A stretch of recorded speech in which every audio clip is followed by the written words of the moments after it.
I am Carol Angela Davis. Okay, I have a question for you.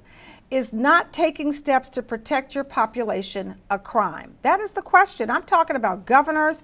I'm talking about pastors. I'm talking about members of Congress, because for me, it is criminal. I'm sorry. You know, I'd like to know what you think.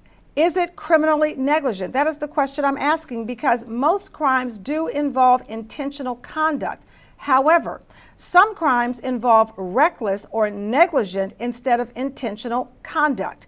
The term reckless essentially describes a person's undertaking and disregard of a substantial risk of harm. It is a state of mind where a person deliberately and unjustifiably pursues a course of action while consciously disregarding any risks that are flowing from such action. Recklessness requires that the person actually appreciate the risk in question.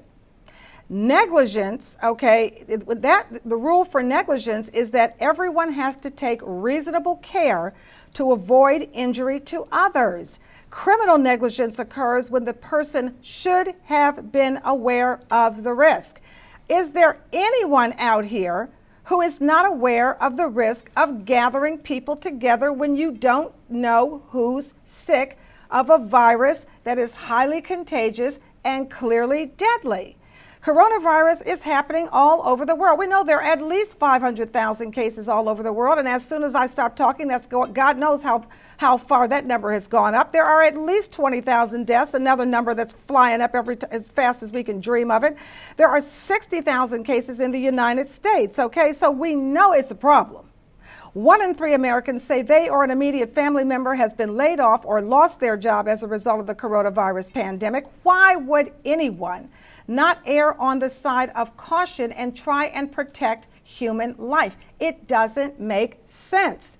Why wouldn't you do everything you can to stop the contagion, to stop the spread of a deadly virus? You do have to ask yourself, what is going on in these people's minds? Are they intentionally doing this? And if we talk about negligence and recklessness, we don't really need them to be intentional. We just need them to know what's going on out here and act stupid, which is what I frankly think they're doing.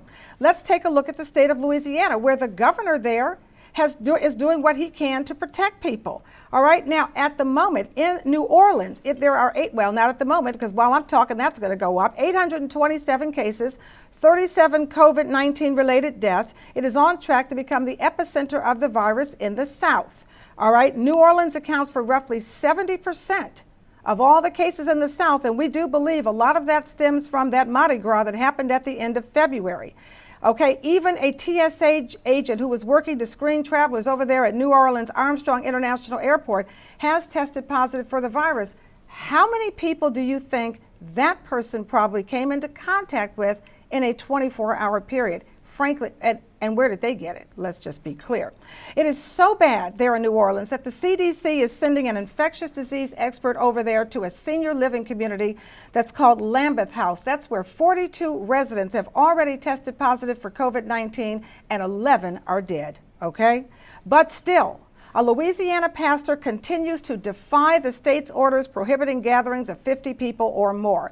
The Reverend Tony Spell of Life Tabernacle Church there in Central City, Louisiana, is holding church services. Yes, he is, people. He says, proudly I might add, that the latest service had over 1,000 attendees. What is wrong with this man? It's almost sadistic. I mean, you have to ask yourself, how does he do this to people? These attendees, folks, they are bussed in from 5 different parishes in Louisiana. So they leave there after they run around with each other and go come together and hug and pray and cry and do whatever they do. They go home, and we don't know what's going on at home, but we know they're not going into isolation because they're coming back for the next service, okay? And guess what? Those of you who didn't happen to get the coronavirus from whoever those 1,000 attendees are, they got another service for you on Tuesday, where there is another few hundred that come to the Tuesday service. I'm sorry, but does this activity look negligent or reckless to you?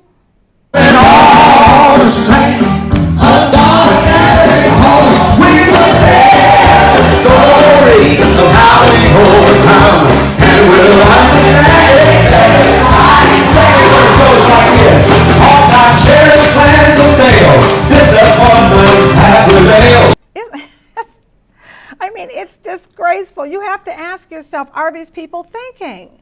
You have to ask yourself. They are leading the lambs to slaughter. And I'm sorry, you have nobody to blame but yourself if you get the coronavirus, because Dr. Fauci and the CDC are clear. They've been doing this for a long time. You should heed their guidance. And if you don't, and you listen to someone who clearly does not be caring about you, then I don't know what else to say to you. Central City, Louisiana, you should know, is 149 miles from Jackson, Mississippi, and only 40 miles from the Mississippi state line. Now, in Mississippi, Governor Tate Reeves, I'll tell you, he's no better. He signed an executive order that canceled nearly all the local bans and all of the heightened restrictions that cities and towns in Mississippi had put on to try and keep their residents safe. He signed a local order that canceled them. And as of Thursday, you should know that Mississippi had a 300% increase in coronavirus cases in just 5 days. Come on now. I just think that he has to be more responsible than that, and he's your governor, so why are you letting him act like that? The question we have to ask is, did the person act with reasonable care or act carelessly in a way that contributed to the problem? I think they did. The answer for me is absolutely yes, and it also goes to the president and to members of Congress. There must be some legal way to hold these people liable for what could be a crime of negligent homicide, and we have to put that on the table. Trump is now going to publish some new guidelines that are designed to maintain, enhance, or relax people physical distancing and public isolation measures that are already in place. Now, let me tell you something. We all know the deal. This is in keeping with Trump's desire to reopen the United States by Easter, where you can all run to your church services and pray and take communion and do all those kinds of things, where you know if there's someone there who unknowingly or even knowingly has the coronavirus, guess what? You don't know whether you're going to get it or not. And if you do get it, you don't know whether you're going to survive it or those who you pass it on to are going to survive it. So why would Trump do that when the CDC officials and all of the health officials are all saying the same thing? It's just too early. And this is why we have to change the leadership in the White House, because we don't have leadership that is compassionate and empathetic and cares about people. We have leadership that is reckless and leadership that is negligent. And unfortunately, all of our lives are on the line. I'm Carol Angela Davis. I thank you for watching.